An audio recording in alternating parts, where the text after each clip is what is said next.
Buenos días, Katy.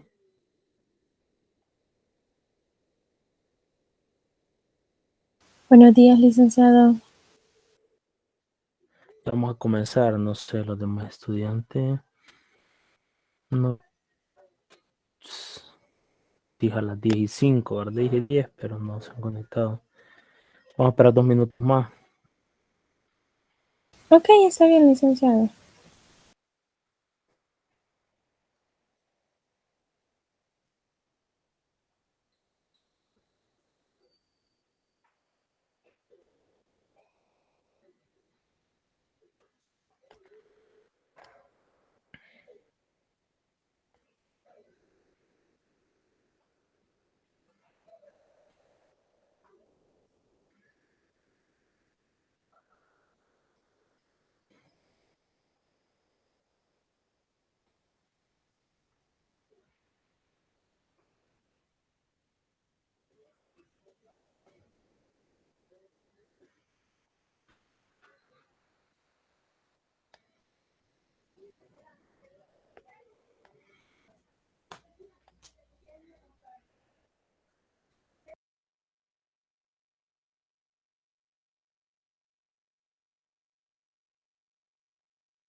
Ok, ok. Bueno, vamos a comenzar porque el tiempo pasa bastante, ¿verdad? Bien.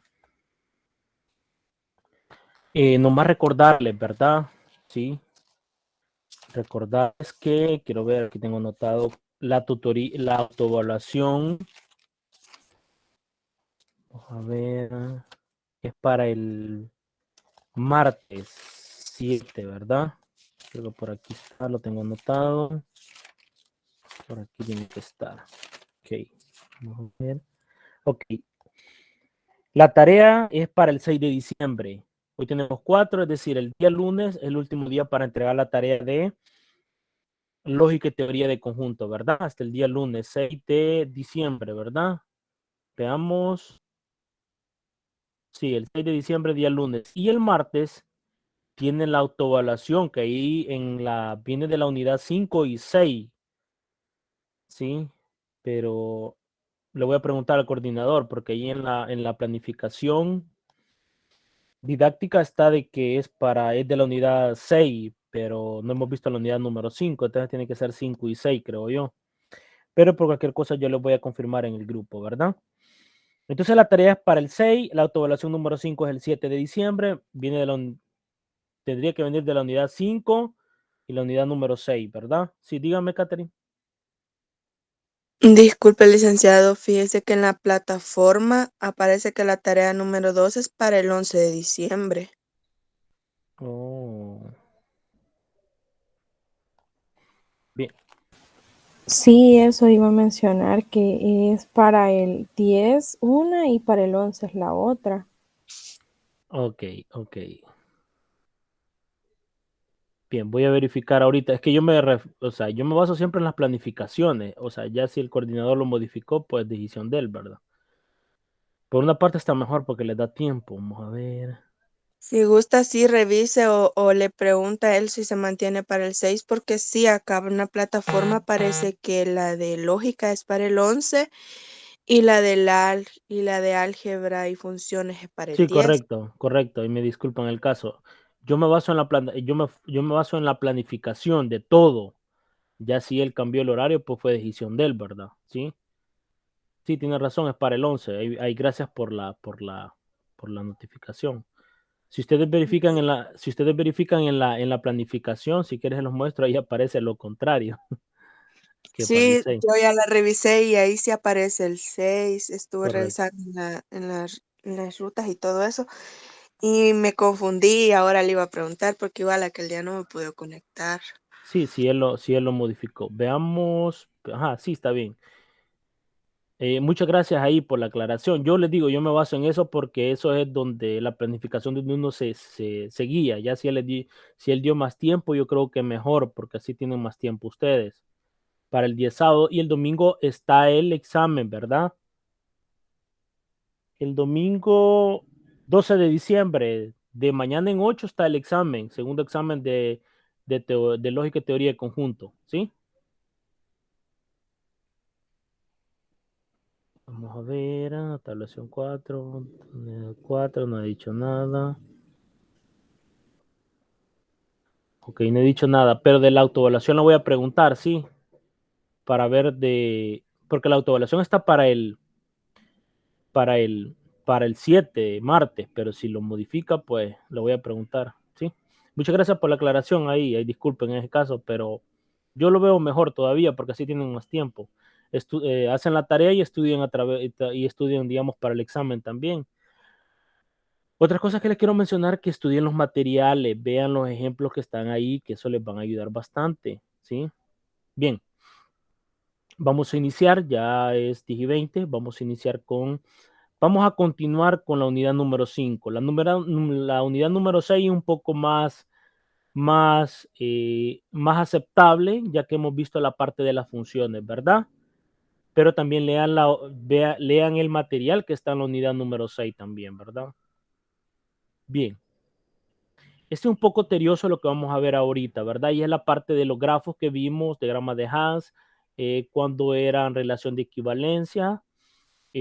Ojalá que ahora ya tengo las grabaciones, se las voy a compartir ahora, las del martes y miércoles, y voy a ver si en las noches les comparto las de ahora, ¿verdad? Para que estudien. Ok. Vamos a ver rapidito esa parte de la tutoría, ¿sí? ¿Ya se mira la presentación? Sí, Sí, licenciado. licenciado. Ok, muchas gracias. Bien, elementos comparables. ¿Qué habíamos dicho de los elementos comparables? Que existe un orden a través de ellos dos. La relación entre ellos dos, existe una relación entre ellos dos. Por eso hablábamos de los elementos comparables en este caso, de los conjuntos parcialmente ordenados. Como les dije, cuando son parcialmente ordenados, cuando no son totalmente ordenados, ¿verdad? Es decir, que uno con respecto a otro no se pueden comparar porque no tienen nada en común, ¿sí? O pasa uno o pasa lo otro, ¿sí? Por ejemplo, les decía, ¿sí? Les decía en la tutoría del miércoles, les decía, por ejemplo, ¿sí? El uno y el 5 son comparables. ¿Por qué? Porque yo sé que uno divide a 5. Yo los puedo comparar. Mientras que 2 y 3 yo no los puedo comparar porque no tienen nada en común. No están relacionados. ¿Sí? no están relacionados en el diagrama. Y eso es bien importante, ¿sí? Ahora, el 3 y el 6 están comparables, ¿sí? El 3 y el 5 son comparables. No. El 4 y el 5 son comparables. No. No pueden comparar, no pueden ser comparables. No existe una relación entre ellos dos. Esto lo expliqué el miércoles, ¿verdad, Catherine? Yo no pude estar, licenciado. Ah, sí, cierto, ¿verdad? No puedo estar. Al inicio sí, ¿verdad? Ok. En la de lógica no pude entrar definitivamente. Sí, entonces, igual, o sea, digamos, les voy a explicar esta parte y después cuando vean el video y vean esta parte lo van a comprender mejor. ¿Sí? Sí, solo estuvo Nehemías bueno, no sé, Katy si estuvo. Creo que Nehemías y Víctor creo que estuvieron nada más. Ok, pero solo establecer, digamos, los pares ordenados. Por ejemplo, 2 divide a 6, ¿sí? Porque 2 por 3 es 6. Entonces, 1 y 2 están relacionados en una dirección porque 2 divide a 6, ¿sí? Y estos son pares ordenados, ¿sí? Estos son los pares ordenados. Por ejemplo, 2,6 es un par ordenado que pertenece a la relación, ¿sí? Así es como los pares ordenados se grafican como grafo, ¿sí? Bien, otras observaciones anteriores es que podemos decir que tenemos aquí un diagrama, un grafo, ¿sí? Un grafo dirigido, ¿sí? Podemos decir en este caso que D y E no son comparables porque yo no puedo decir, no los puedo comparar. En cambio, D y A sí los puedo comparar porque tienen una dirección, tienen una condición que cumple, ¿sí? Por ejemplo, el ejemplo anterior, como 3 divide a 6, 2 divide a 6, 3 divide a 6 están relacionados. 3 no divide a 5, ¿ve?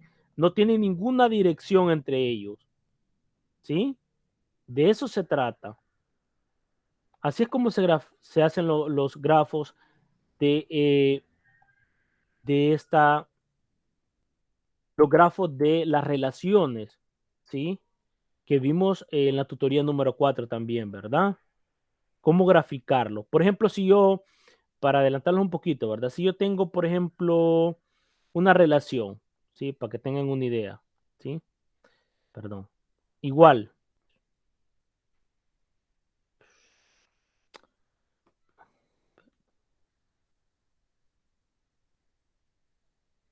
Ok. Voy a borrar acá, ¿sí?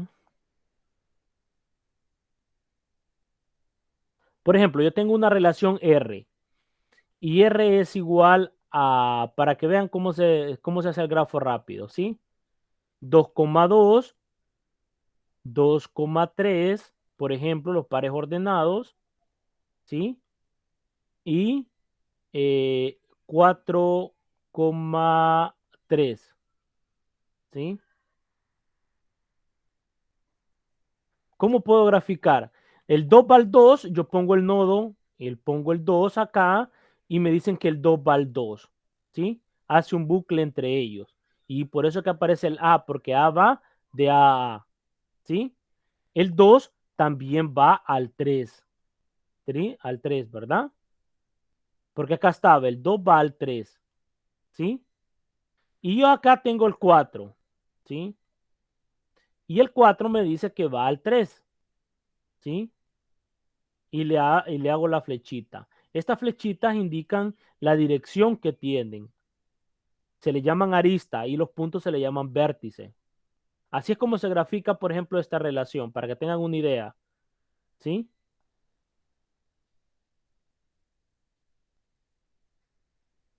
Ahí cuando vean el video lo van a comprender mejor, ¿sí? Bien, entonces, cuando tenemos un conjunto parcialmente ordenado, cuando yo sí puedo compararlos todos. Puedo compararlos de una forma o de otra. Por ejemplo, X menor o igual que Y no es este menor o igual, es una relación. Yo puedo relacionar o X lo puedo relacionar con Y o Y lo puedo relacionar con X. ¿Sí? De cualquier forma, imagínense el ejemplo anterior. ¿Cómo puedo relacionar yo D y E? Estos dos, D y E, ¿cómo los puedo relacionar? No los puedo relacionar porque no tienen ninguna relación.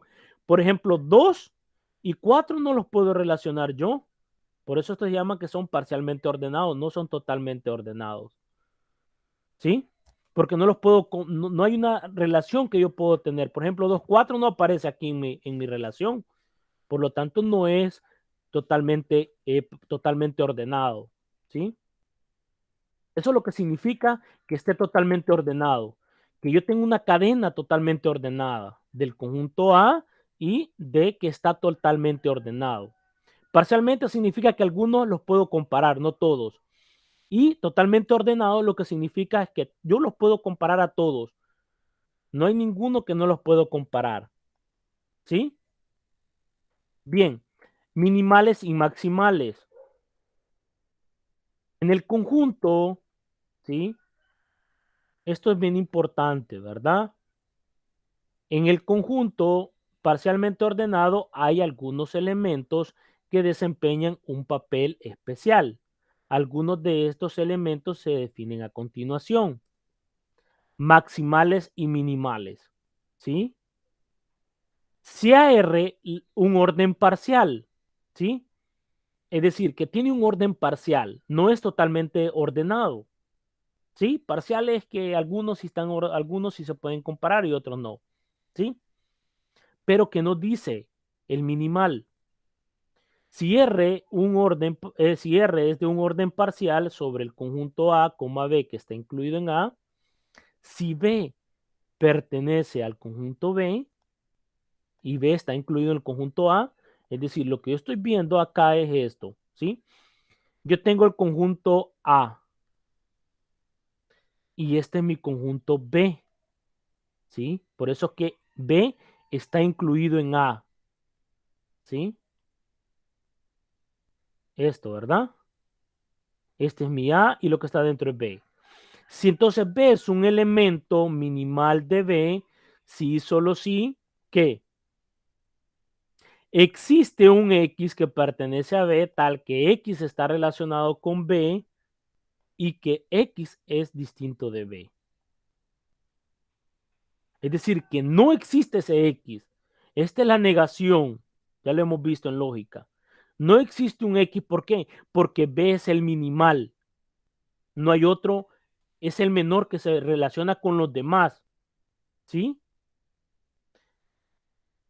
O sea, por ejemplo, esto, ¿verdad? Si yo tengo acá 1, 1 está relacionado con 2, 1 está relacionado con 3. ¿Sí? 1, este 1 es minimal porque no hay otro antes de este. ¿Sí? ¿Por qué 3 no es minimal? Porque está 1 antes de 3. Por eso este 1 puede ser igual al valor de B que aparece ahí. ¿Sí? Que no hay otro antes de él que lo pueda estar relacionado, que es el único que está acá abajo. ¿Pueden haber varios minimales? Sí. ¿Pueden haber varios maximales? Sí, también. Por ejemplo, acá, estos dos son maximales, el 3 y el 2, porque no hay otro después de ellos. El 3 y el 2 serían maximales en el grafo dirigido o el diagrama de House. ¿Sí?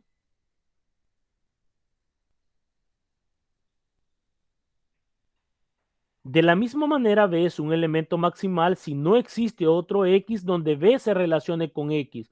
Por ejemplo, B es igual a 3. No existe arriba de él que yo lo pueda relacionar con 4, por ejemplo, porque entonces ya no sería maximal. ¿Sí? No, que entonces 4 sería maximal. Eso es lo que nos dicen con maximales y minimales. ¿Sí? Es decir, el maximal es el que está arriba, ya no hay otro después de él que esté relacionado. Por ejemplo, 1 divide a 4, 4 divide a 8, pero hasta ahí llega porque 8 es el único elemento que yo tengo en B ya. ¿Sí? Entonces maximal sería 4 y el minimal sería 1. 2 no sería ni minimal ni maximal. ¿Sí? No sé si comprenden la idea.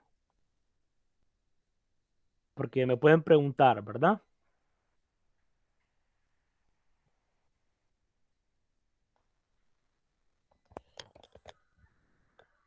Ok, no existe otro más grande que él en los minimales y maximales. Minimales significa mínimo, maximales mínimo, viene de mínimo, ¿verdad? La idea, ¿sí? Por eso acá 3 y 2 son maximales y 1 es minimal, ¿sí?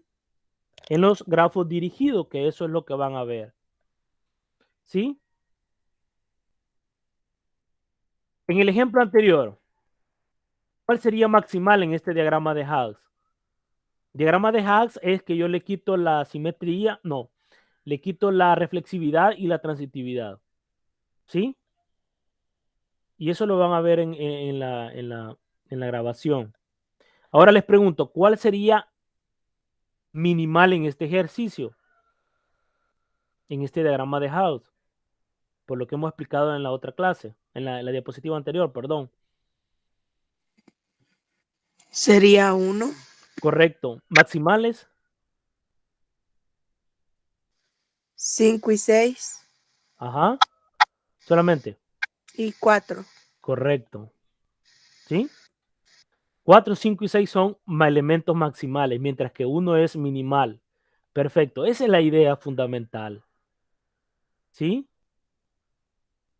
En la grabación van a ver cómo paso de un grafo dirigido a un diagrama de Higgs. Ahí les voy a explicar. ¿Sí? Después de la clase se los voy a compartir. Es posible que un pose, que significa a un grafo dirigido parcialmente ordenado, tenga, ¿sí? tenga más, tenga más de un elemento maximal o minimal. Se puede dar eso, ¿sí? ¿Por qué? Maximales, ¿cuánto hay? 3. Minimales, ¿cuánto hay? 1. ¿Sí? Entonces, en este caso se puede decir, es posible que un pose tenga más de un elemento maximal o minimal. En este ejemplo, sí, no hay un solo maximal, sino que hay 3, que son 4, 5 y 6 y 1 que sería minimal. ¿Sí? Bien. No sé quién se salió o entró, no sé. Bien. Entonces estos son, ¿verdad? ¿Cómo poder encontrar maximales y minimales? ¿Sí? El 1 sería minimal, el 4, 5, 6 sería maximales. ¿Sí? Ahora les pregunto, ¿el 6 y el 5 son comparables? ¿Sí o no?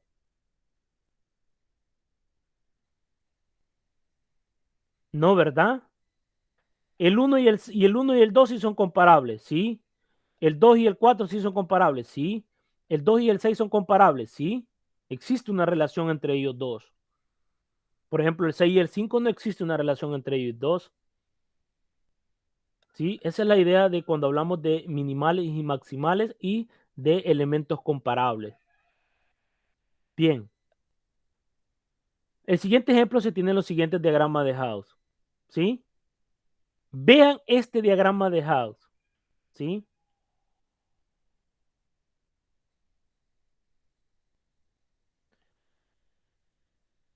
¿Quién cree que aquí nos dicen? El E, como no está relacionado con nadie, entonces cuando el E no está relacionado con ninguno, ¿sí? Es porque E va al mismo E. Entonces nos dicen que son maximales y minimales a la vez. ¿Sí? Porque es el único, que no hay otro después ni otro antes de él. Por ejemplo, acá maximales serían A, porque no hay otro después de A que está relacionado. Y el E porque es el solo. Por lo tanto, A y E son maximales. Mientras que E y D son minimales. ¿Sí? Entonces, ¿qué podemos decir? Que cuando el punto hay un vértice que no tiene relación con nadie, pero como pertenece a la relación, pero como no está relacionado con nadie, entonces a la vez maximal y minimal. ¿Sí? Y A es maximal y D en este caso es minimal. ¿Sí? Veamos el otro. ¿Cuánto, ¿Cuáles son los minimales y cuáles son los maximales en ese diagrama de House?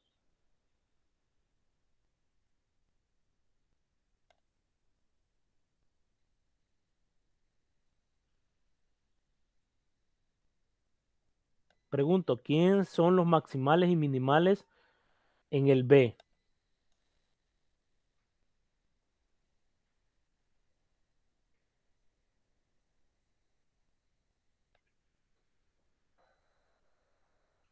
El maximal sería D y los minimales hay dos, B y C, ¿sí?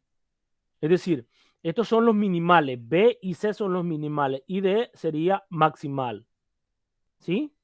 B y C son minimales, mientras que D es un único maximal, ¿sí?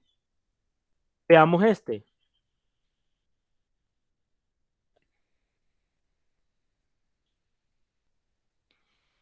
H sería ¿quién? ¿Quién sería H? El maximal, ¿verdad? H es el único maximal y A es el único minimal, ¿sí? Porque yo de C no puedo decir nada, porque C ahí, el A está anterior y G está después, ¿sí? Entonces ese es el resumen de hablar de minimales y maximales, ¿sí? Por ejemplo, ¿sí? Perdón, voy a cambiar esto, poner aquí arriba. En el ejemplo anterior muestra que un elemento puede ser tanto minimal como maximal. Fue el caso del punto E, que estaba como aislado, ¿sí? Si no es comparable con ningún otro elemento del post. Es decir, que no es comparable con los demás vértices y aristas que están relacionados entre los vértices, que son cada letra o número, ¿sí? Bien, mínimos y máximos. Hemos hablado de minimales y maximales. Ahora vamos a hablar de mínimos y máximos, ¿sí? ¿Qué nos dice la relación? ¿Sí? Sea R un orden parcial, es decir, no es totalmente ¿qué? Ordenado, ¿sí? Sobre el conjunto A y B está incluido en A. Sea B que pertenece a B. Entonces vamos a decir que B es un elemento mínimo de B si para todo X, ¿sí? B está relacionado con X, es decir, que B está relacionado con todo ello. Por eso es el elemento mínimo. De la misma manera, B es un elemento máximo de B si para todo X que pertenece a B, X está relacionado con B. Esto no es menor o igual, está relacionado. ¿Sí? La relación de parcialmente ordenado de esta forma. ¿Sí? Es como una simbología menor o igual que, pero eso es lo que significa. ¿Qué es lo que significa esto? X antes de B. B antes de X es el mínimo. X antes de B es máximo, es decir, que no hay otro arriba de él. ¿Sí? Por ejemplo, en S, no tiene ni máximos ni mínimos. ¿Sí? ¿Por qué? Porque yo no puedo comparar con E. Yo no puedo decir X es menor o igual que X es anterior de B. Yo no puedo decir A anterior a E. Yo no puedo decir C es anterior a E. Yo no puedo decir D es anterior a E. B no es anterior a E. Por eso no existen máximos ni mínimos. Pero sí existen maximales y minimales, que lo vimos en el ejemplo anterior. ¿Sí? Por ejemplo, si yo no tuviera, en este caso, yo no tuviera E, entonces sí puedo decir que D es mínimo y minimal y A es máximo y maximal. ¿Sí? Por ejemplo, en este otro caso, ¿sí? D es máximo, como les decía, ¿verdad? D es máximo y a la vez es maximal. ¿Sí? Pero habrá mínimo. No hay mínimo. Porque yo no puedo comparar B y C. ¿Sí? Solo tengo máximo, pero no tengo mínimo. Pero sí tengo minimal, B y D. Veamos en este ejemplo. En este caso tenemos que H y A es el máximo y A es mínimo. ¿Sí? Porque existe para todo X. Por ejemplo, los X son, por ejemplo, acá en este caso, para que exista el mínimo, B es igual a perdón, el máximo X, en este caso el B es H en el máximo, ¿sí? Los X son E, G, F, C, D, B, A, ¿sí?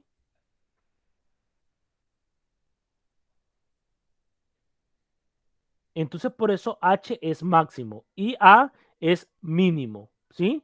Porque después de él sí puedo comparar yo, sigue una cadena, ¿sí?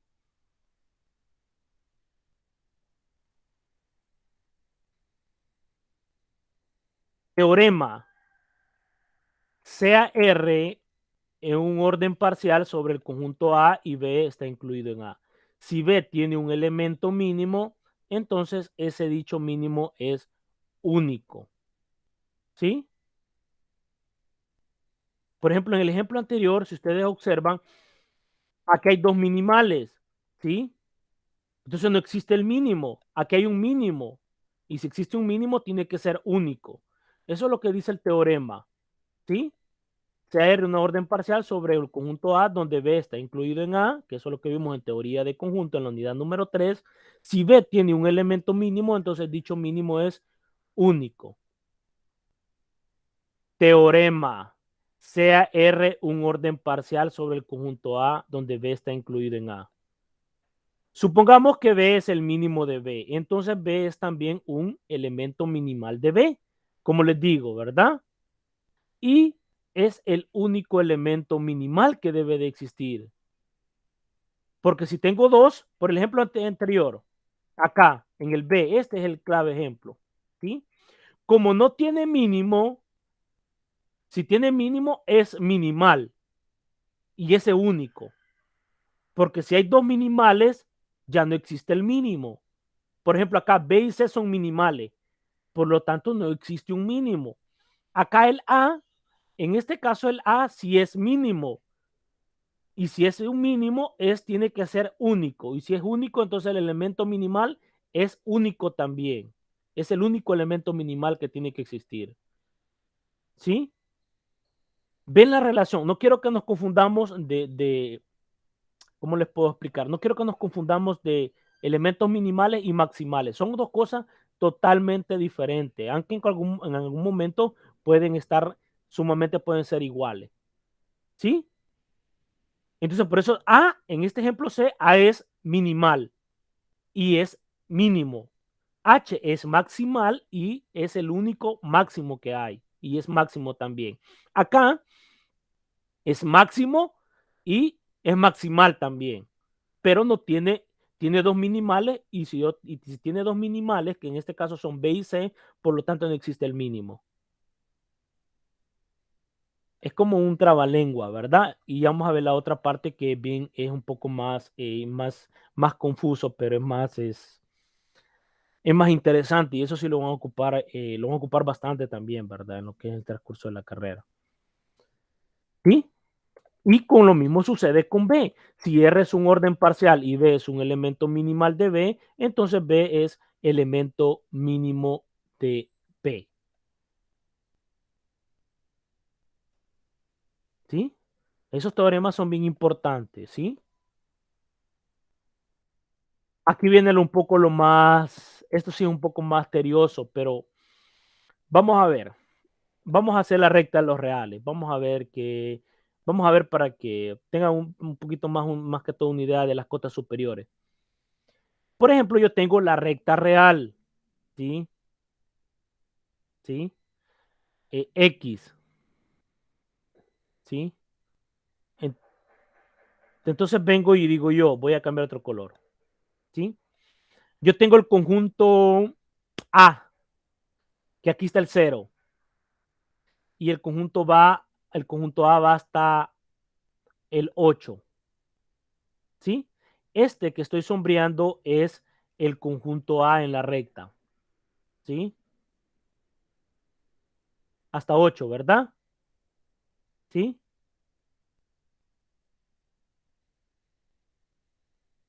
¿Sí?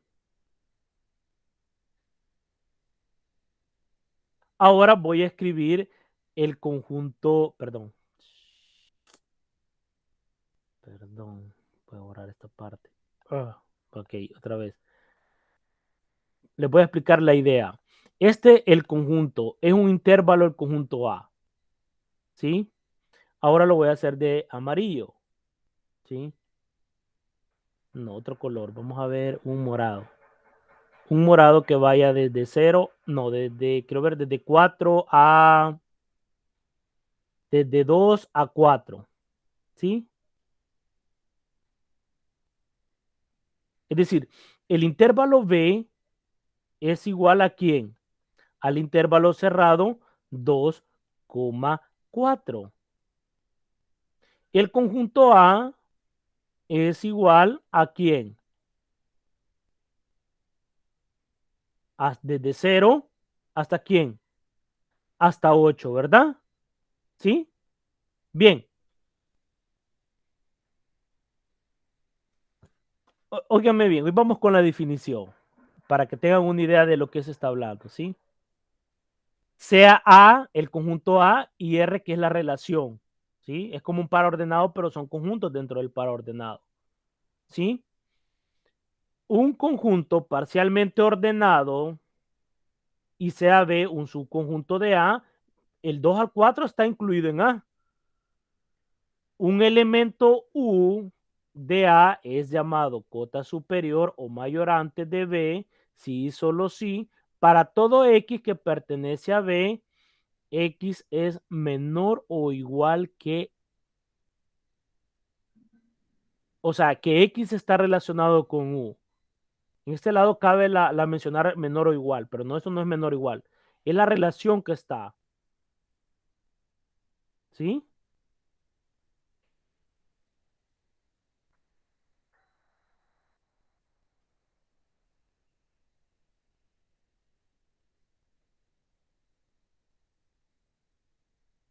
¿Sí?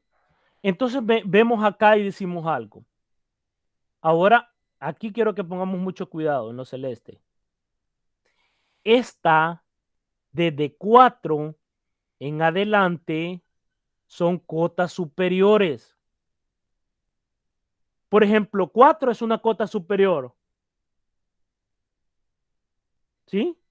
Sí, es una cota superior del conjunto B.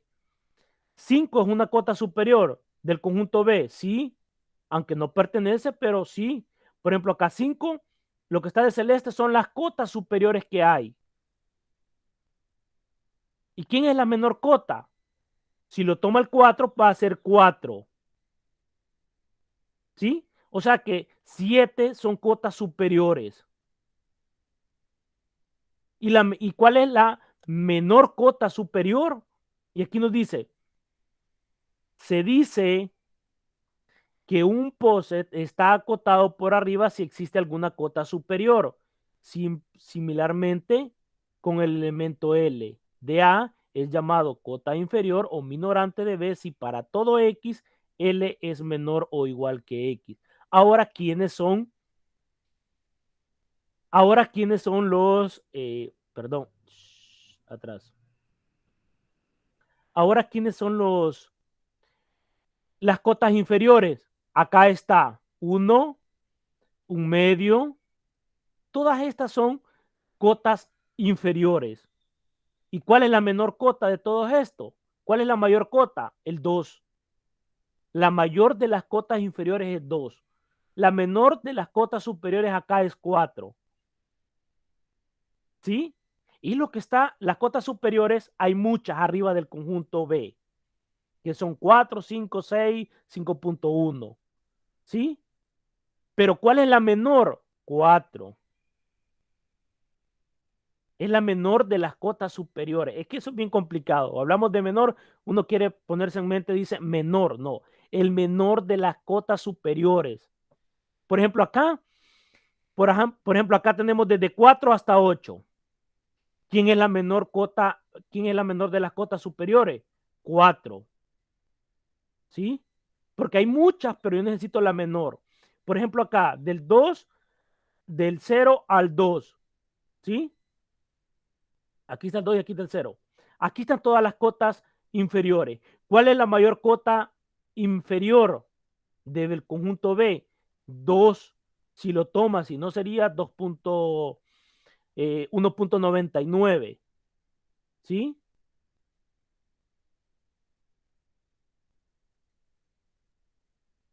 Porque a veces lo puede tomar y a veces no, ¿sí? Por ejemplo, acá el U pertenece al conjunto A, entonces comenzaría con 4.1, que sería una cota, la mayor de las cotas, la menor de las cotas superiores. Y acá el 2 sería la mayor de las cotas inferiores. Porque un medio es otra cota inferior, pero 2 es más mayor que un medio. 0 es una cota inferior, pero 2 es mayor que otra cota superior que 0. Entonces, esa es la idea cuando hablamos de cotas superiores y cotas inferiores. Es algo confuso, ¿verdad? Pero es bien, esto lo van a ver, creo que no me acuerdo en qué carrera, en qué materia. Parece que, álgebra lineal, si no es en la 1, en la 2, pero no sé cuántas miran ustedes, ¿sí? O sea, es como un trabalengua, es decir, la menor de las cotas superiores, la mayor de las cotas inferiores. Entonces ahí es como uno trata de confundirse, ¿verdad? Bien, voy a borrar todo esto y vamos a continuar. Ahora vamos a hablar del ínfimo. ¿Sí? No sé si había una pregunta con lo anterior. Trato de que se entienda lo más que se pueda, ¿verdad? Estudien el material. En una tutoría no les voy a dar todo lo del material. Por eso que ustedes tienen que estudiar el material. Pero se entiende la idea, ¿verdad?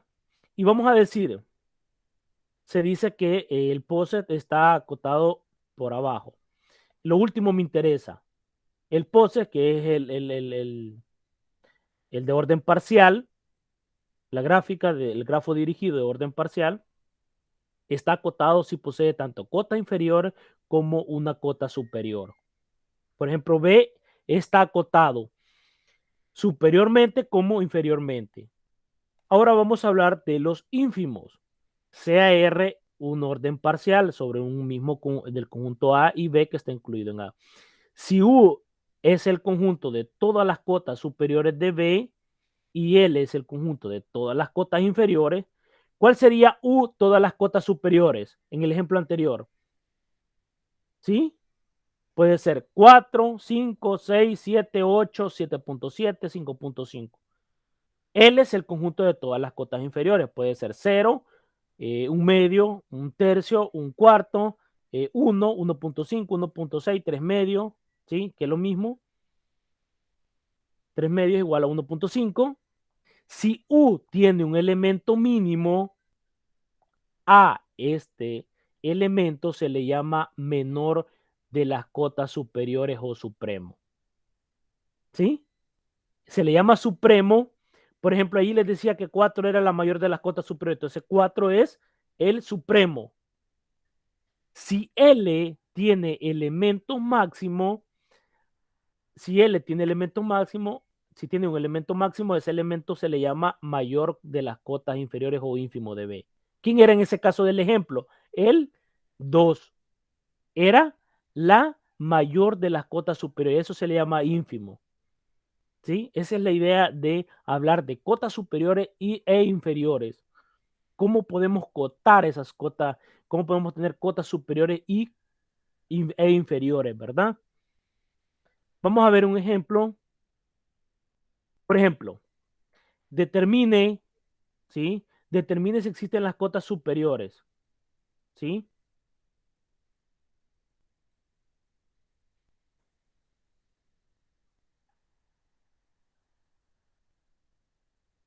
Las tenemos ahorita, vamos a ver. Estamos bien, ¿verdad?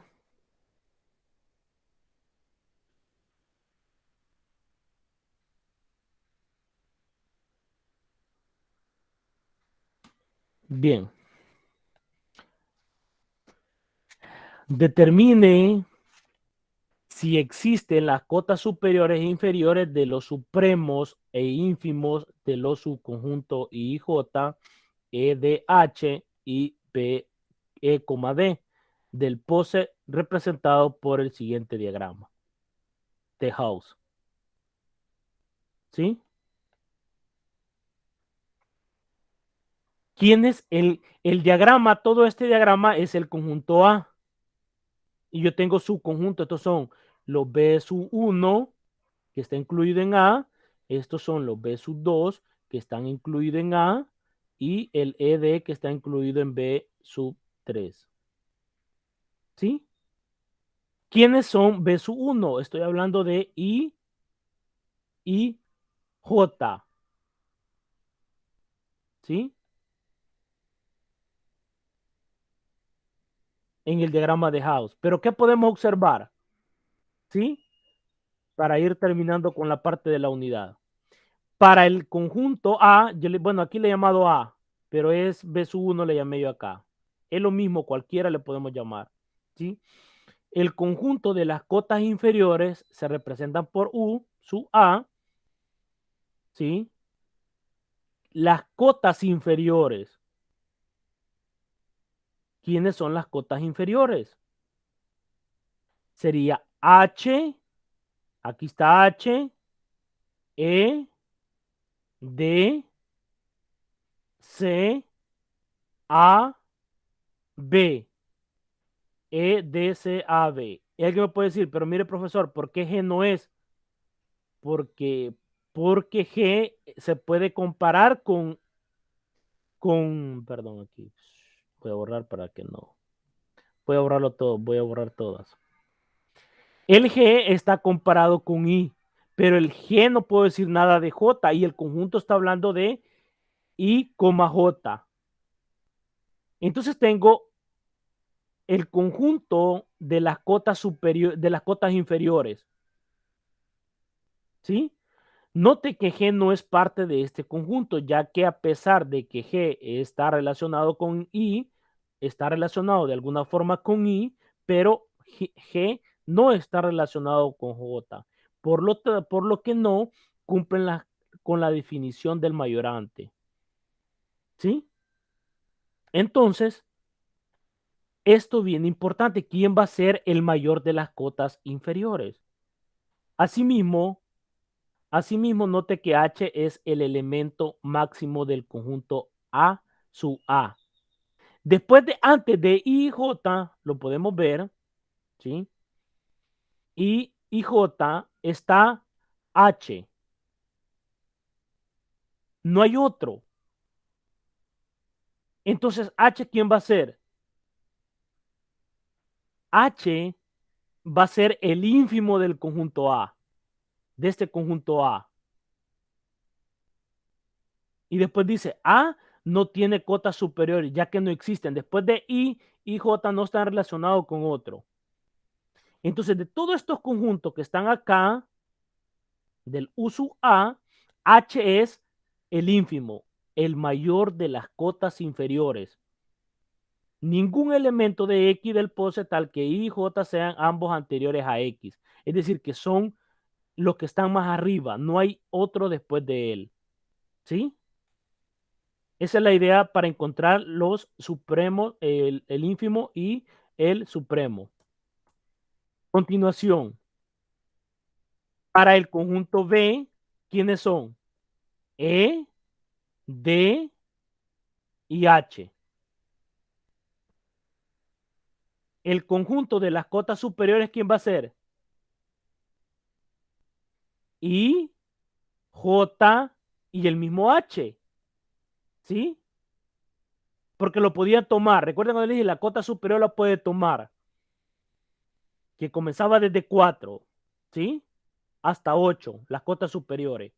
En cómo lo vamos a hacer diferente. ¿Sí? Voy a borrar todo y lo voy a poner. Voy a colocar el conjunto B. Sería H, E y D. ¿Sí? Vamos a ver lo celeste. Las cotas superiores. I, J y H. ¿Por qué lo puede tomar? ¿Sí? Entonces el conjunto de las cotas superiores. Ahora, el cual H es el elemento que mínimo, por lo que también es el supremo de B. ¿sí? Porque aquí está H. Ahora lo toma, ¿verdad?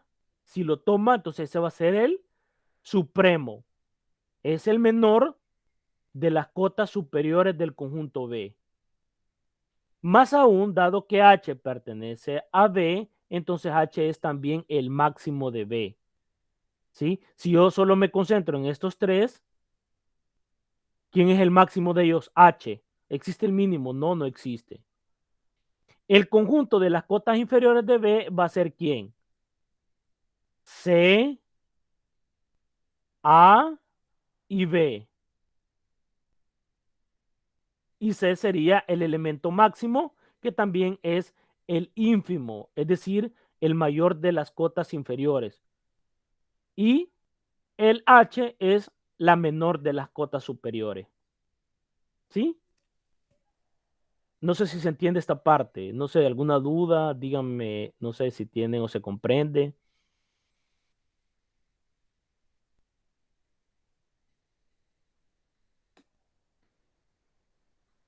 Veamos este otro ejemplo. El, el C, el E, D. Estoy hablando del E, D. ¿Sí? El conjunto de las cotas inferiores sería ¿quién? A, los que están abajo, abajo de E y D. ¿Quiénes son? C, A, B. ¿Cuál el C es el máximo y por lo tanto es el ínfimo? Es decir, el mayor de las cotas inferiores, que sería C. El conjunto, vamos a ver, de las cotas superiores sería que G, H, J, I y J. Ahora lo voy a cerrar de otra forma. ¿Sí? Acá. ¿Sí?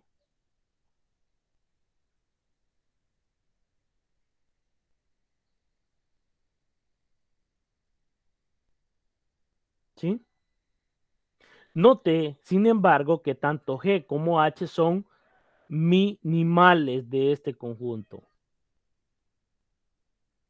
Por otra parte, por la parte A del teorema, un conjunto que tiene más de un minimal no posee un mínimo. Por lo tanto, C no posee un elemento superior. ¿Sí? Es decir, porque, o sea, G y H son los próximos que están relacionados. Pero como dice el teorema de la parte A, un conjunto que tiene más de un minimal no posee mínimo, por lo tanto no tiene un supremo, solo tiene un ínfimo, que es el mayor de las cotas inferiores, que en este caso es C. Esa es la idea fundamental de lo que podemos estar hablando, ¿sí?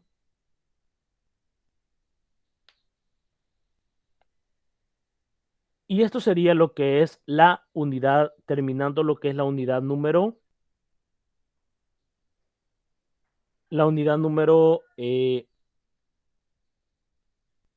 5. Vamos con la unidad número 6. ¿Sí? Ahí revisan el video y vamos con la unidad número 6. ¿Y qué se mira en la unidad número 6? No sé si miran la presentación, ¿sí? Se mira la presentación de la tutoría número 6.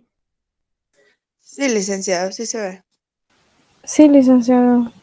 Ok.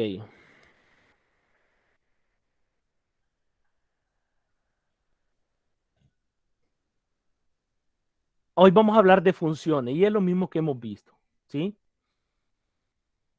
Vamos a ver lo siguiente. Unidad número 5. Yo creo que era la 6, ¿verdad? Me equivoqué ahí. Unidad número 6. Funciones.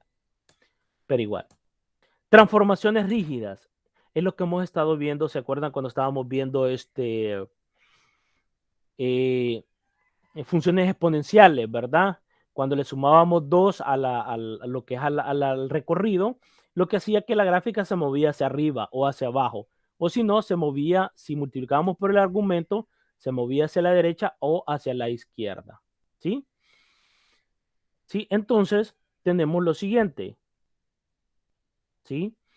Una transformación rígida de una gráfica es aquella que solo cambia de posición de la gráfica en el plano XY.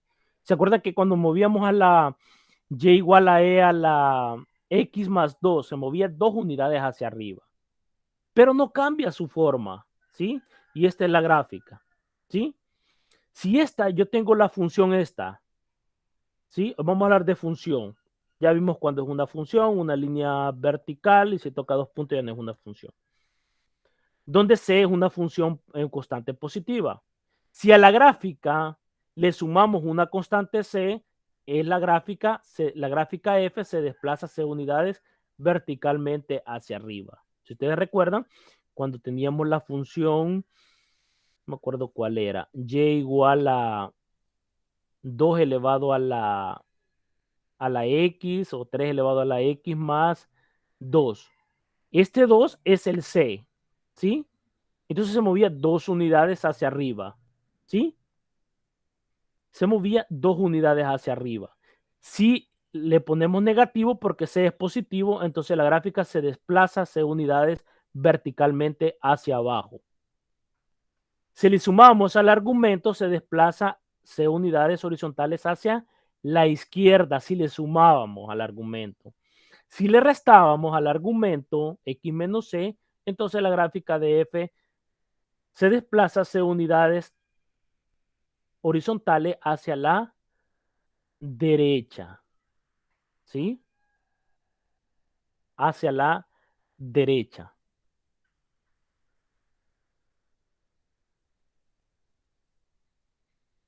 ¿sí?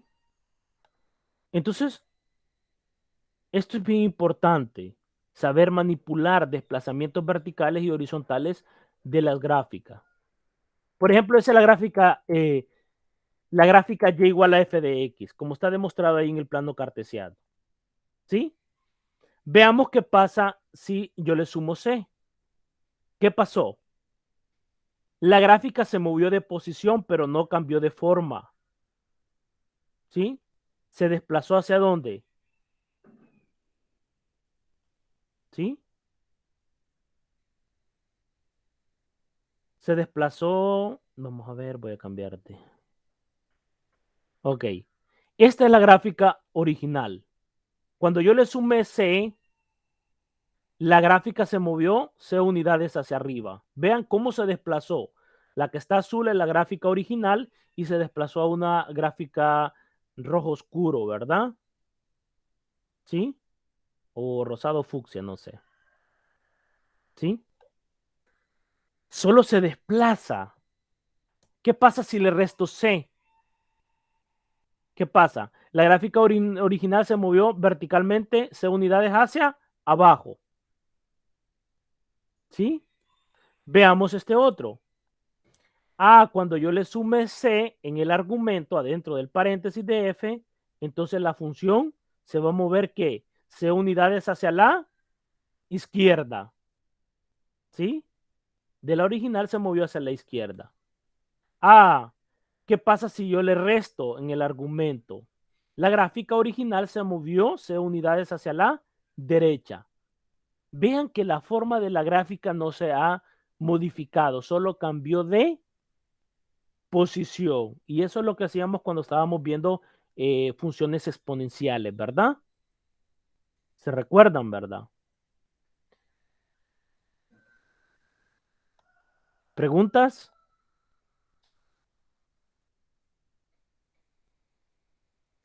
Por el momento no, licenciado. Ok.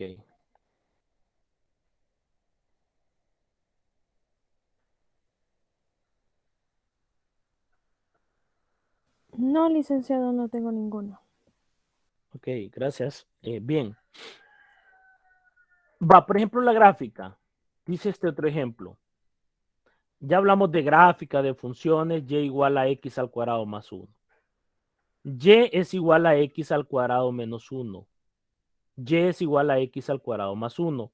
Y igual a x menos 1 al cuadrado. Se obtiene a partir de la gráfica en azul de f de x. Esta es la original.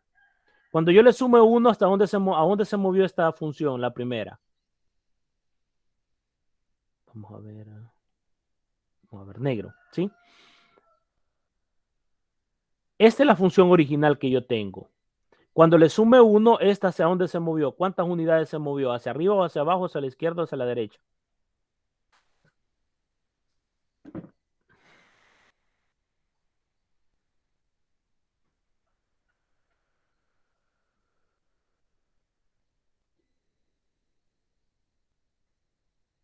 ¿Puede repetir la pregunta, licenciado?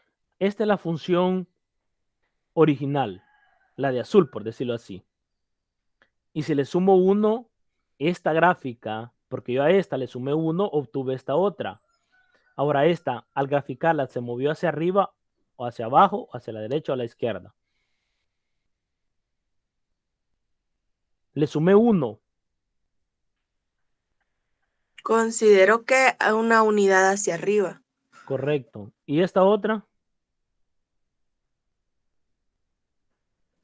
En ese caso sería una unidad hacia abajo. Correcto. ¿Esta otra? Hacia la izquierda. ¿Y esta otra? Hacia la derecha. Correcto. ¿Cuánto vale el valor de C en este ejemplo? Vale 1. Correcto. Eso es todo. ¿Sí?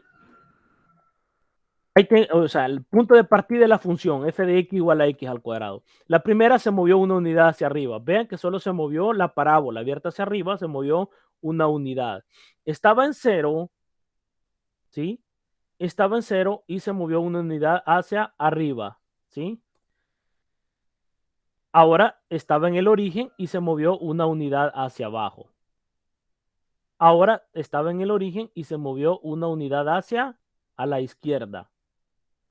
Y ahora se movió, desde el origen se movió una unidad hacia la derecha. ¿Cómo se pueden graficar funciones a partir de una función original? ¿Sí? Y eso es bien importante en lo que es la matemática. Algunos le llaman transformaciones, otros desplazamiento, ¿sí? Pero generalmente se le llaman transformaciones, ¿verdad? Por ejemplo, una parábola la puedo tener en el origen. Yo la puedo mover a cualquier lado, ¿sí? Si le cambio lo que es el centro, ¿verdad? Y la distancia que no cambia, ¿verdad? Reflexiones. Esto es bien importante. ¿Y esto para qué nos va a servir? Para poder, digamos, en general, cómo podemos graficar una de la otra gráficamente. Si yo tengo la función y igual a f de x y ahora le cambio el signo, le pongo el signo acá, la gráfica de f reflejada se va a ver reflejada con el eje x. La simetría, o sea, la reflexión, cuando uno se mira en el espejo, ¿verdad? Cuando uno se mira en el espejo que va a salir y se arregla, entonces esa es la reflexión, pero con respecto al eje x. En ese caso el espejo es el eje x, ¿sí? Entonces, por ejemplo, y igual a x puede ser 1 y y igual a menos f de x lo que es lo que uno mira en el espejo. Y igual a menos, ahora en el argumento, si yo le cambio el signo, la gráfica se refleja con respecto al eje y. Y de la misma forma, ¿verdad? Eso es como las reflexiones que tenemos cuando nos vemos en el espejo, un claro ejemplo. ¿Sí? Bien. Veamos ese el punto de partida. Veamos qué pasa con esta gráfica que tenemos a continuación. ¿Sí? Tenemos esta gráfica. Si yo le pongo el signo menos acá, ¿a dónde se va a ver reflejada la otra figura? Con respecto al eje X. Lo vamos a hacer acá. Voy a borrar todo. Cuando yo obtengo esto, va a ser reflexión. Va a salir así, ¿verdad? Algo así. Va a pasar por el origen. No me va a quedar bien, ¿sí? La reflexión, ¿sí? Se va a ver así de esta manera. Y igual a menos f de x. Vean que como no me quedó bien, ¿verdad? Tenía que ser un poquito. Igual a menos f de x. Porque está reflejado con quién, ¿ve? Se refleja con el eje x. Acá está f reflejada en el eje x. ¿Sí? Veamos cómo queda. ¿Ve? La reflexión con el eje x. ¿Sí? Veamos el otro. La reflexión con el eje y. Vean cómo quedó reflejado con el eje y. ¿Sí? Es como quedó así, ¿verdad? Esta misma se cambió acá. Algo así. ¿Sí? Porque ahora es en el literal 2i. Se refleja con respecto al eje Y. ¿Sí?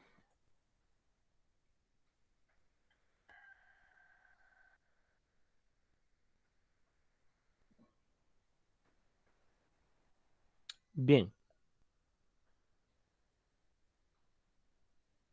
¿Preguntas?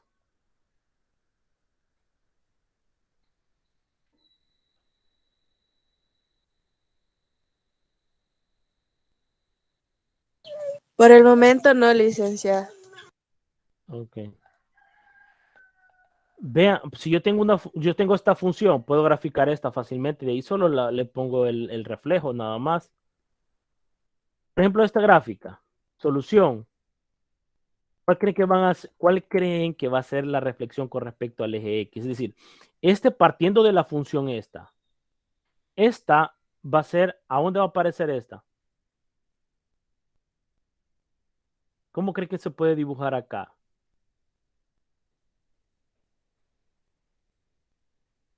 ¿Será que va así?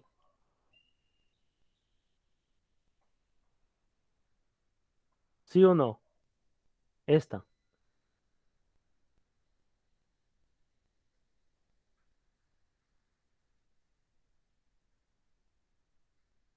Y esta quedaría así. ¿Qué sería esta? ¿Será así o no?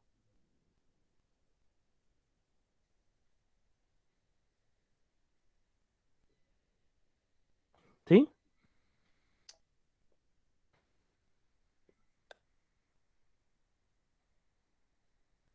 ¿Sí o no? Ayúdenme. ¿Será respuesta correcta la que yo he puesto? ¿Será bien así?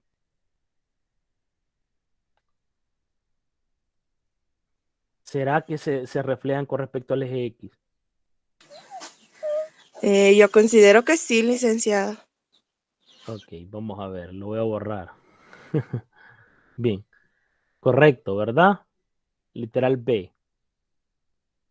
Ese es con reflejo con respecto al eje X. Y el otro es con respecto al eje Y. ¿Sí? Eso es todo. Vean cómo podemos ver las reflexiones. ¿Sí? Bien.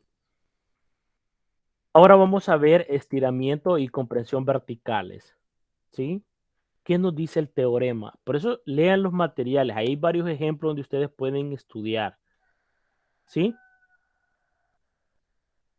Por ejemplo, supongamos que y es igual a f de x, es una función y que c es una constante positiva. Entonces, la gráfica de y multiplicado por c, f de x es la gráfica de f. Pero ¿qué nos dicen al multiplicar por c? Viste, c es positivo. El estiramiento verticalmente por un factor c unidades si c es mayor que 1. Es decir, que el estiramiento se va a dar por verticalmente por un factor c. Es decir, que se va a estirar, pero verticalmente. Y el segundo literal, comprimida verticalmente por un factor si c está entre 0 y 1. ¿Sí? Veamos este ejemplo. Esto de azul que ustedes pueden observar, ¿sí? Esto que está de ese azul puede, si yo lo multiplico por c, por 3, ¿sí? ¿Qué pasa? Se estiró verticalmente. Se estiró. No se comprimió. Vamos a ver comprimida en este otro ejemplo. ¿Sí? Esto de azul es la función original y cuando yo lo multipliqué a este 10, lo multipliqué por 1 entre 10, ¿sí? ¿Qué fue lo que nos dio? Se aplanó, ¿verdad? ¿Sí? Se comprimió con respecto al eje X y esta se estiró, ¿sí? Pero, quiero ver, sí, aquí creo que lo voy a quitar mejor el 10, ¿sí? Que se vea igual a x al cuadrado, porque 1 entre 10 es 0.1 y 0.1 está entre este intervalo, ¿sí? Bien.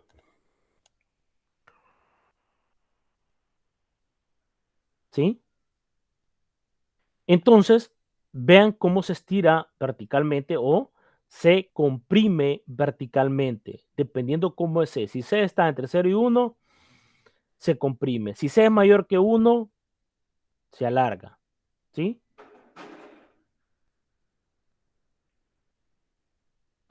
¿Se entiende la idea? Por ejemplo, acá, si yo estuviera hablando, ahora lo voy a quitar, si yo estoy hablando de y igual a x al cuadrado, si lo multiplico por 10 se va a hacer alargado verticalmente, se va a estirar. Y cuando lo multiplico por 0.1 a x al cuadrado, lo que va a hacer es aplanarse con respecto al eje x. ¿Sí? Esas son la estiramiento y comprensión verticalmente. ¿Sí? Bien, vamos a ver este caso. ¿Sí? Vean cómo podemos establecer en este caso. ¿Sí? ¿Cuál es la función original esta? Y al cuadrado. Y igual a x al cuadrado. ¿Quién es y igual a 4x al cuadrado? Es la que está de rojo. Porque se estiró verticalmente. ¿Sí? Y por comprensión, que sería 1 entre 10 multiplicado, que sería lo que está como de verde. ¿Sí? Se va aplanando con respecto al eje X. Este es un claro ejemplo de cómo podemos ver lo que son las eh,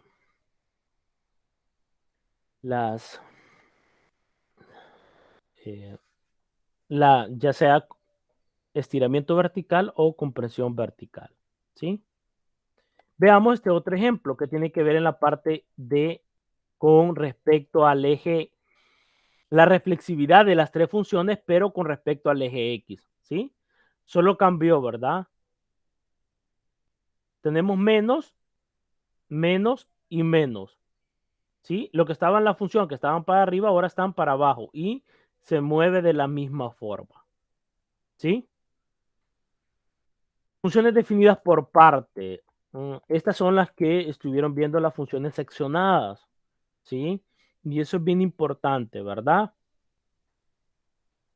Veamos lo siguiente. Una función f puede contener dos o más expresiones o fórmulas, cada una de ellas definida para diferentes partes del dominio.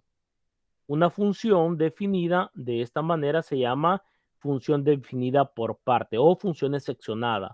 Es los ejercicios que estuvieron viendo de parámetro T, si ustedes recuerdan el primer examen. ¿Sí? Bien.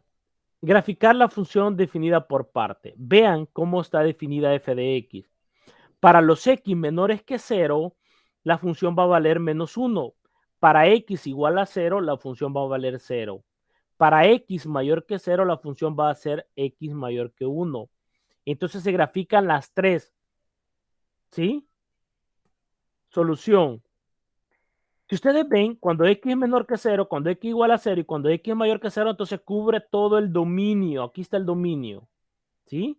Aunque el dominio de f consiste en todos los números reales de menos infinito hasta más infinito, cada parte de la función se define en una parte diferente de su dominio. ¿Por qué? Porque para la función y igual a menos 1, x es menor que 0. Para la función y igual a 0, x igual a 0 es un punto. Para x mayor más 1, cuando x es mayor que 0. ¿Sí? Entonces, para y igual a 1 tenemos una recta, que es esta y igual a 1, para x menor que 0. Para el punto 0,0 tenemos para x igual a 0. Y la recta y igual a x más 1 para x mayor que 0. ¿Sí? Y podemos ver la gráfica. ¿Sí? Como es la función y igual para los x mayores que 0, no voy a graficar para x menores que 0 la función. El punto en el origen es cuando y igual a 0 y x vale 0. Y para los x menores que 0 tenemos una recta horizontal, que en este caso es y igual a menos 1. ¿Sí?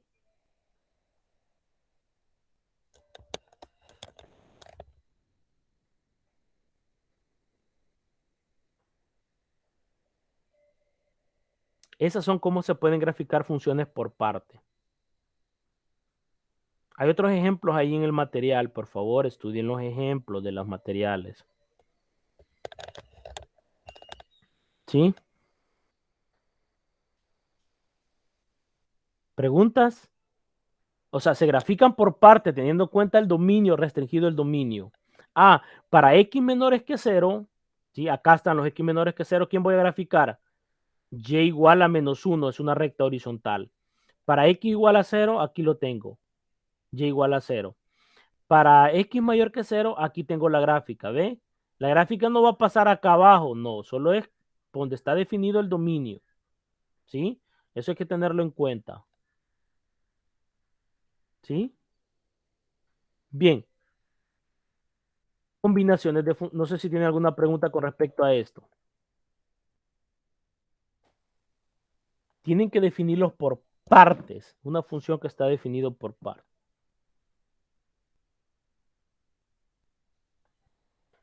¿Sí? Combinaciones de funciones. ¿Qué significan combinaciones de funciones? Es decir, yo puedo multiplicar por las operaciones aritméticas, suma, resta, multiplicación y división, una serie de funciones. ¿Sí? Y yo puedo obtener, a través de esas operaciones, puedo obtener otro resultado. ¿Sí? Por ejemplo, dos funciones se pueden combinar mediante ¿qué? Mediante las cuatro conocidas operaciones de aritmética de suma, resta, multiplicación y división. Es decir, yo puedo tomar dos funciones y las puedo multiplicar. Yo puedo tomar dos funciones y las puedo sumar. Yo puedo tomar dos funciones y las puedo restar una de la otra. Yo puedo tomar dos funciones y las puedo multiplicar. Yo puedo tomar dos funciones y las puedo dividir. ¿Sí? Y esto es lo que se tiene. Esto que está abajo es bien importante, este cuadro. ¿Sí? Si f y g son dos funciones, ¿cómo se puede? Si yo sumo f de x más g de x a la hora de sumar dos funciones, ¿cuáles son las dos funciones? F y g. Cuando yo resto dos funciones, las puedo restar. Cuando multiplique dos funciones, las puedo multiplicar. Esto van a ver, cuando vean la derivada, van a ver un poquito de esto. Más que todo que tienen que ver con las demostraciones de las derivadas. ¿Sí? La división f de x sobre g de x, siempre y cuando g de x tiene que ser distinto de 0, porque el denominador no puede ser 0 si no se hace una forma indefinida, da un resultado indefinido. Veamos algún ejemplo. Vamos a ver cómo se multiplican estas funciones. Por ejemplo, yo tengo, si se tienen, ¿sí? Las funciones fx igual a x al cuadrado más 4x y g de x es igual a x al cuadrado menos 9, de acuerdo con las ecuaciones 1 y 4 de la definición anterior, se pueden producir cuatro nuevas funciones. Cuando los multiplique f y g, cuando lo divida f y g, cuando reste f y g, cuando sume f y g. ¿Sí? Veamos el siguiente. F más g. Sustituyo f más g. ¿Quién es f de x? F de x, ¿quién es? F de x es igual a x al cuadrado más 4x. ¿Quién es g de x? G de x es igual a x al cuadrado menos 9. Entonces, ¿qué es lo que voy a tener? Coloco las dos y sumo. ¿Cómo me va a quedar? X más x al cuadrado me va a quedar 2x al cuadrado. El 4x, como no tengo con qué otro término sumarlo, se queda como está. El menos 9, como es un término independiente, queda como está. Por lo tanto, ¿cuánto me va a quedar la suma de esta multiplicación? De esta suma de tanto la función f con la función g. Me va a quedar 2x al cuadrado más 4x menos 9. ¿Sí? Ya tuve la primera función, una nueva función a través de la función f de x como de la función g de x. Veamos la resta. Hacemos lo mismo, restamos. Pero ahora x al cuadrado menos x al cuadrado se van a cancelar. Al final me va a quedar una recta, 4x más 9. ¿Por qué 9? Porque menos por menos me va a dar más. Ya tenemos la segunda nueva función. Veamos la otra. F y G multiplicado por X. Esto va a ser igual a F de X multiplicado por G de X. ¿Cuál es lo que vamos a tener? El producto. X por X al cuadrado, X al cuadrado. ¿Sí? X al cuadrado menos 9 X al cuadrado. X por X, X por X al cuadrado por X al cuadrado, X a la cuarta. X al cuadrado menos 9 X al cuadrado. 4X por X al cuadrado, 4X cubo. 4X por menos 9 perdón, menos 36X. Y este es el resultado que obtenemos. ¿Sí? La nueva, ya tenemos 3. Ahora vamos con la división. Pues solo se divide, ¿verdad? Solo se divide. Aquí no podemos hacer nada. ¿Sí? Queda como está. Entonces obtuvimos las 4 operaciones, pero en funciones. ¿Sí? Es decir, que a través de 2 funciones podemos obtener, por medio de las operaciones aritméticas, podemos obtener 4 nuevas funciones. La suma, la resta, la multiplicación y la división. ¿Sí? Ahora vamos a ver el dominio de estas combinaciones aritméticas. Vean qué interesante. Después de hacer las operaciones, cada una de las 2 funciones tiene su dominio. Pero cuando yo haga suma, resta y multiplicación, yo voy a tomar la intercepción de los 2 conjuntos, de los 2 dominios de cada función, de f y de g. Y el de la división voy a tomar la intercepción, pero quitándole el g de x, que c de g de x tiene que ser distinto de 0. ¿Sí? Porque no puede valer un x que en g de 0 me dé 0. ¿Sí? Entonces tiene que ser distinto. Vean cuál es la diferencia en la división, porque en el denominador no puede ser 0. Por eso me dice g de x tiene que ser distinto de 0. Veamos este ejemplo. Al resolver la desigualdad, ¿sí? Si resolvemos desigualdad, ¿cómo nos va a quedar? Nos va a quedar 1 menos x mayor o igual que 0. Esto implica que 1 es mayor o igual que x. ¿Sí?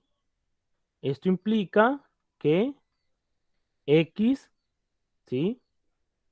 Es menor o igual que 1. Es lo mismo. 1 es mayor o igual que x, entonces x menor o igual que 1. Menor o igual que 1.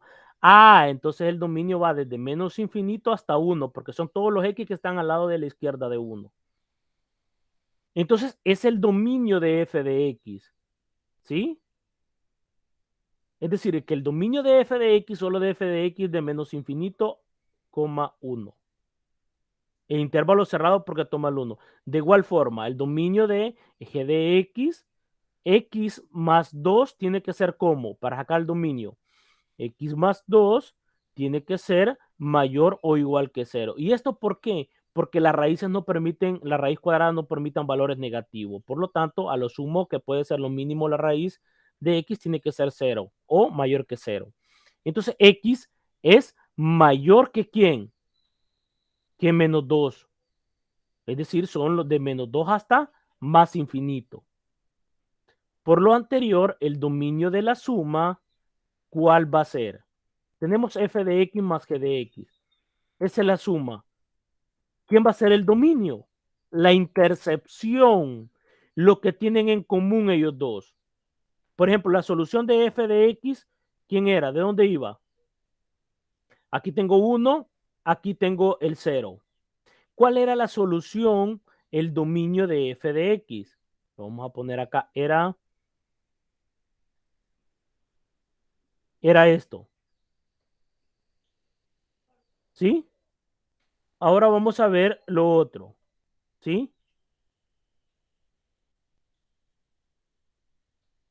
Desde menos 2, aquí está menos 2, hasta más infinito. ¿Sí? Estoy colocando los dominios de cada función. ¿Sí?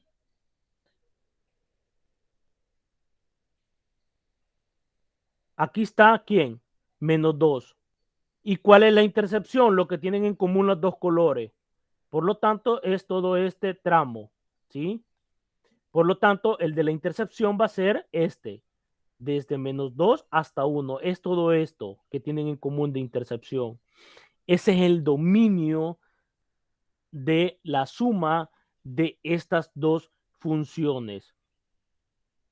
¿Sí?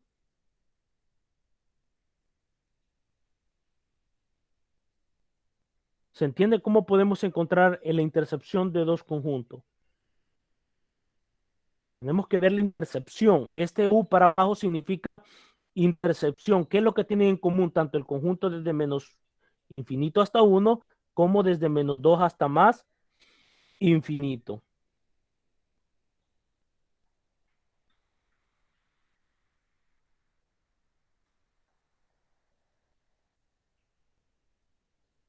¿Preguntas?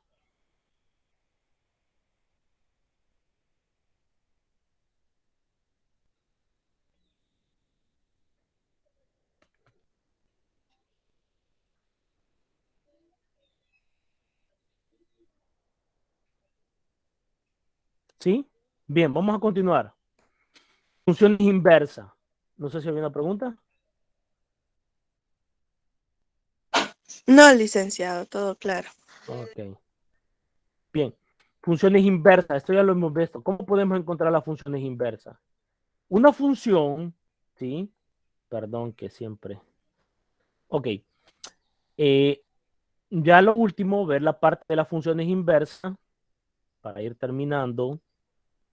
Por favor, lean los materiales. Sí, recuerden que en una tutoría no se puede ver todo, ¿verdad?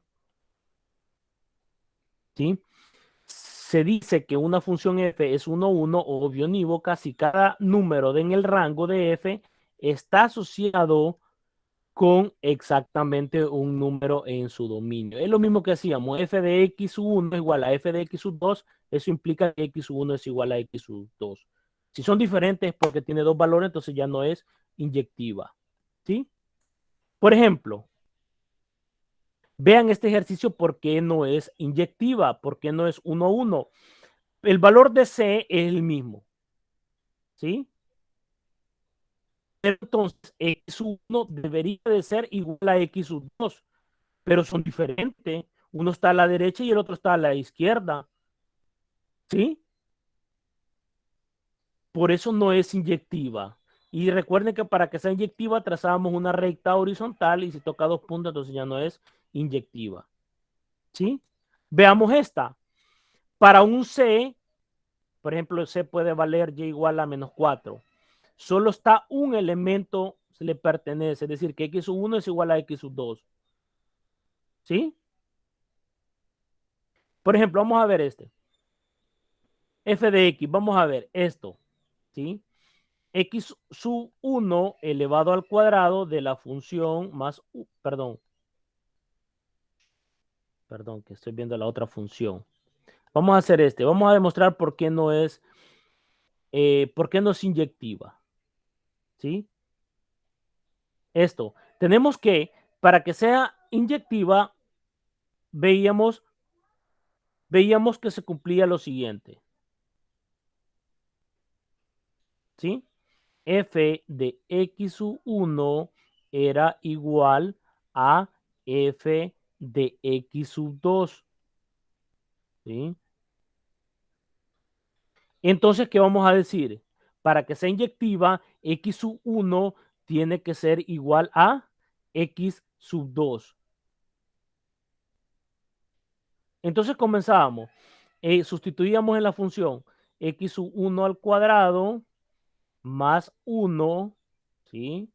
Esto es igual a x al cuadrado sub 2 más 1.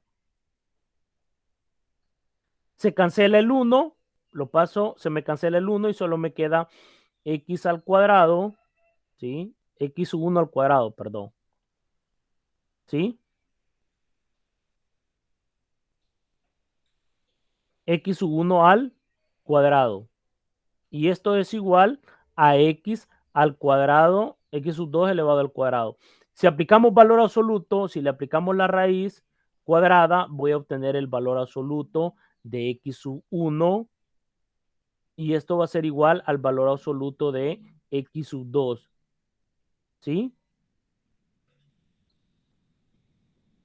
Ah, pero por propiedades del valor absoluto, x sub 1 puede ser igual a x sub 2. Aquí se está cumpliendo la inyectividad. Ah, pero está el otro caso, que x sub 2, perdón, que x sub 1 va a ser igual a menos x sub 2. Esto es por propiedad de los valores absolutos. Si yo tengo el valor absoluto de A es igual al valor absoluto de B, ¿sí? Entonces, ¿qué yo tengo? Entonces voy a obtener que ¿quién?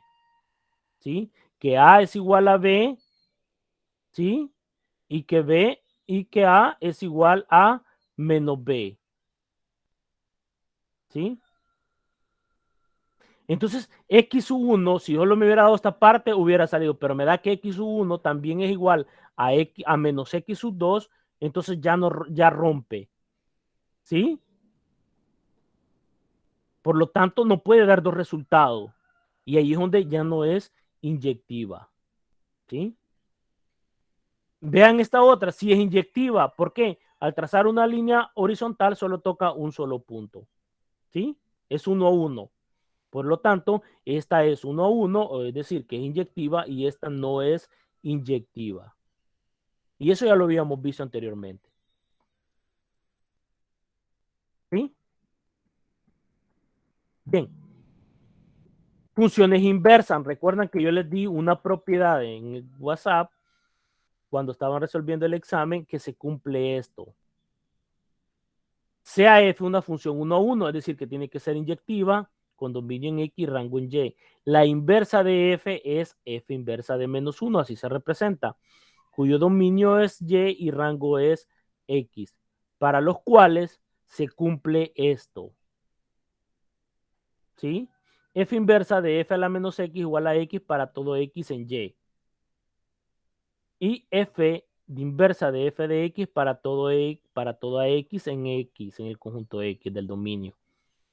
¿Sí? ¿Por qué al revés? Porque aquí estoy aplicando f a la función inversa. Entonces, para todo X en Y. ¿Sí? Y f inversa, estoy hablando de la f inversa de f de X, me lo pasa al dominio. Y esto me lo pasa al rango. ¿Sí? Estas son las identidades que uno a veces puede utilizar para poder demostrar si es inyectiva o no. Veamos las propiedades de funciones inversas. El dominio de f inversa, ¿a qué tiene que ser igual?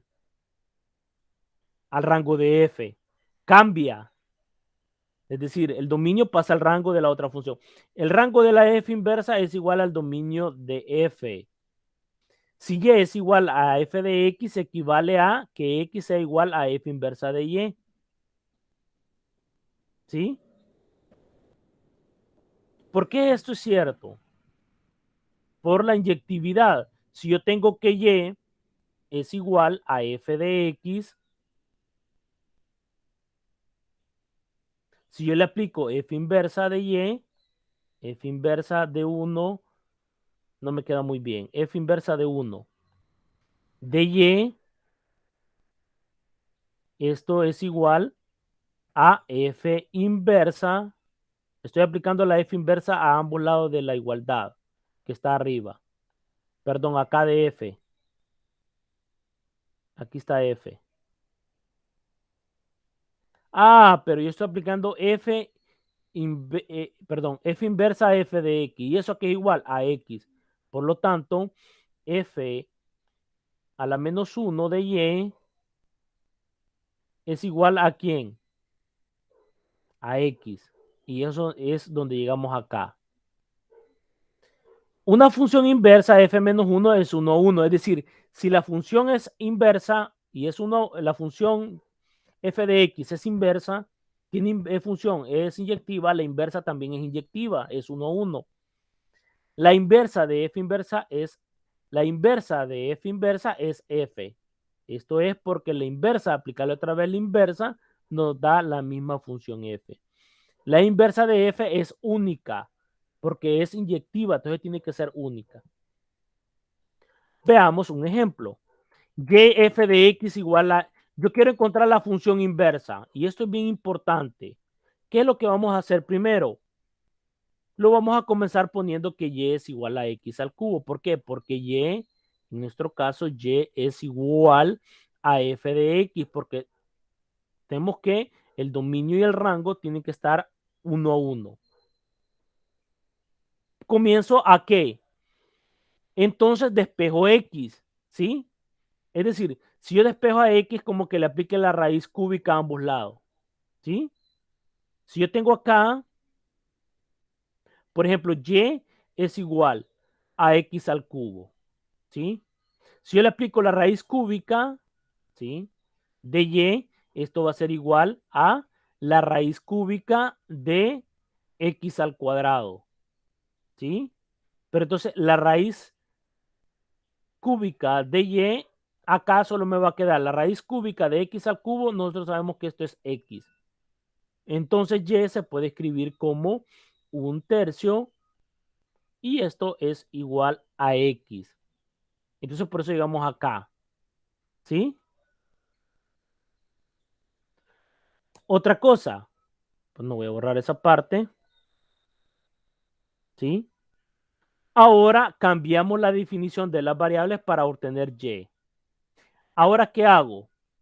Cambio las variables, ¿sí? Acá cambio la variable. Tenía x, el cambio de variable le puse y. Donde estaba y, yo le cambié a x. Y eso es lo que pasó. Aquí está x sola. La cambié a y. Aquí estaba y, la cambié a x.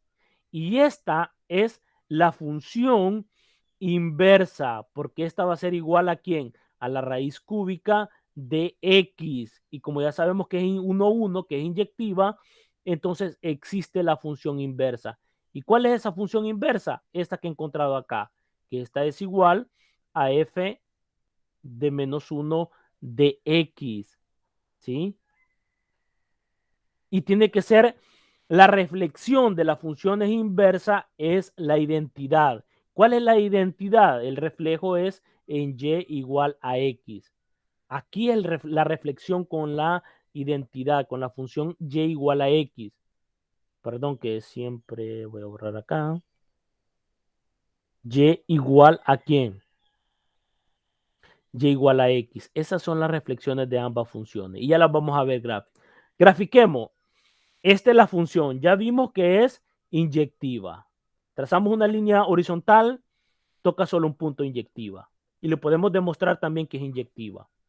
Por la demostración que les di cuando demostré que la función x al cuadrado más 1 no era inyectiva.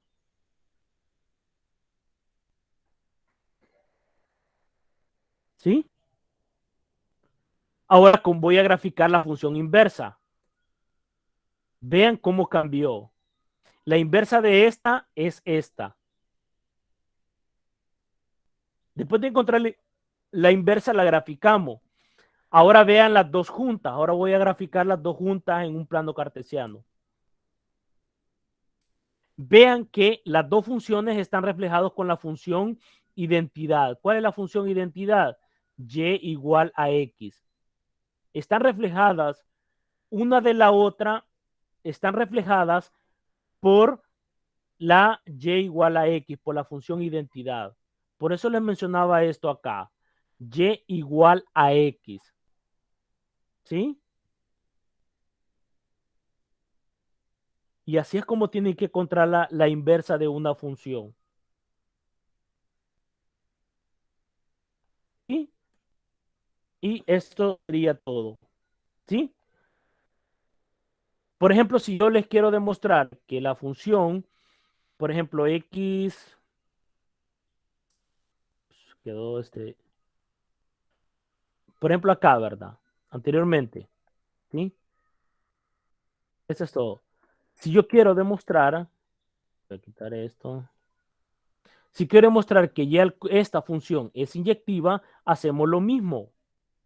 F de 1, perdón, f de x1, ¿sí? f de x1 es igual a f de x2. ¿Y qué tengo que demostrar? Por lógica y teoría de conjunto, que x1 es igual a ¿quién? A x2. ¿Sí? Yo parto que esto es cierto por la demostración directa, por hipótesis, por lógica, la tesis, este es P, implica Q. ¿Sí? Si yo supongo que P es verdadero, yo tengo que demostrar que Q es verdadero. ¿Sí?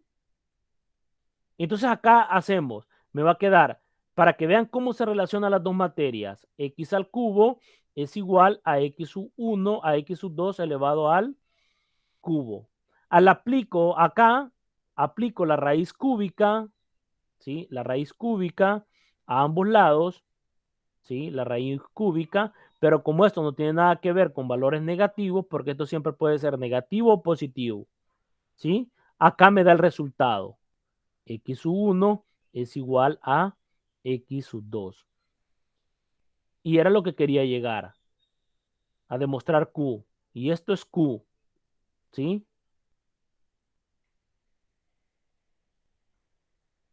Y eso por eso que esta es 1,1, es inyectiva. ¿Sí? Voy a borrar acá, que acá sí está. No me quedó muy bien, ¿verdad? Pero igual, la verdad. Este igual no me quedó bien. ¿Sí? Y esta es la parte de lo que se habla de funciones. ¿Sí? O sea, cuando usted encuentre la inversa, a la hora de graficar las dos, tiene que hacer la reflexión de una de la otra con respecto a y igual a x. ¿Y esto por qué viene? Por esto anteriormente. ¿Ve? Voy a borrar acá todo. Por esto, que al aplicarle la inversa me va a dar x, la identidad. Y igual a x, por eso. Estas propiedades, tenerlas en cuenta, ¿verdad? Estudien estas propiedades. Ahí están en la material. El único material que hay en la unidad número 6, creo yo. Recuerdo. ¿Sí? Y esto es todo por la tutoría número 6, lógica y teoría de conjunto. Entonces a la una tenemos la de herramientas multimediales 1, ¿verdad? La tutoría número 6 de herramientas multimediales 1. ¿Sí? Así es que el martes está la evaluación número 5. Te voy a preguntar cuáles son las, de qué unidades va a venir. Yo creo que va a venir de las 5 y de las 6, ¿verdad? Así que estudien para el martes. Y lo bueno es que ya para el 11 la tarea, para el 11 tiene la tarea, entrega la tarea de álgebra, de lógica y teoría de conjunto el 11 de diciembre, ¿verdad? Entonces, bien. Entonces nos vamos a quedar hasta acá. Buen provecho si almuerzan y gracias por haber estado en la tutoría número 6 de lógica y teoría de conjunto. Gracias, Gracias. licenciado, igualmente. Gracias, Gracias igual, licenciado. bueno, gracias.